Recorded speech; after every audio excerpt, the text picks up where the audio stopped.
Negara Madinah itu hanya berlangsung selama 40 tahun di bawah kepemimpinan 4 khalifah. Selanjutnya pasca negara Madinah disebut juga masa tabi'in atau pengikut generasi Nabi dan pengikut selanjutnya.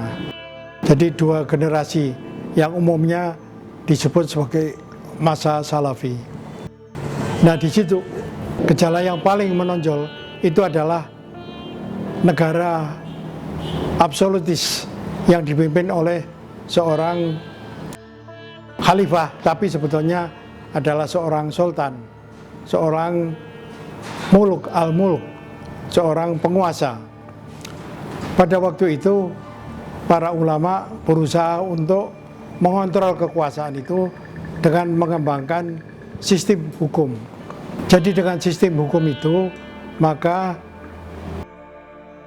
para ulama berusaha untuk melakukan kontrol terhadap kekuasaan. Tapi kontrol itu hanya sebagian saja yang berhasil, karena jalannya pemerintahan itu masih lebih banyak dikuasai oleh kekuasaan. Sehingga karena itu maka pada masa Salafi itu yang berlaku adalah negara kekuasaan. Tapi para ulama itu juga melakukan resistensi berdasarkan paham anarkisme.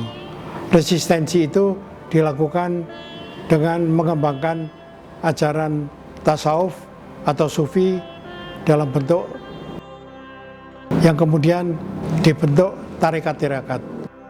Tapi pada waktu itu tarekat-tarekat masih belum menonjol. Yang menonjol barulah ajaran-ajaran tasawuf yang menjauhi dunia, yang menyendiri dan sebagainya, yang pada dasarnya menolak atau paling tidak menghindari kehadiran kekuasaan-kekuasaan, dengan juga merupakan alternatif dari prinsip-prinsip hukum, yaitu dengan prinsip-prinsip akhlak. Jadi di sini ada dua aliran. Yang pertama adalah aliran syariat atau aliran hukum. Aliran ini disebut juga dalam teori politik modern disebut juga sebagai High Islam atau Islam tinggi. Dan yang kedua, masyarakat yang didasarkan pada tasawuf membentuk suatu komunitas-komunitas etis, dan ini disebut juga sebagai populer Islam atau Islam kerakyatan, yang disebut juga sebagai law Islam.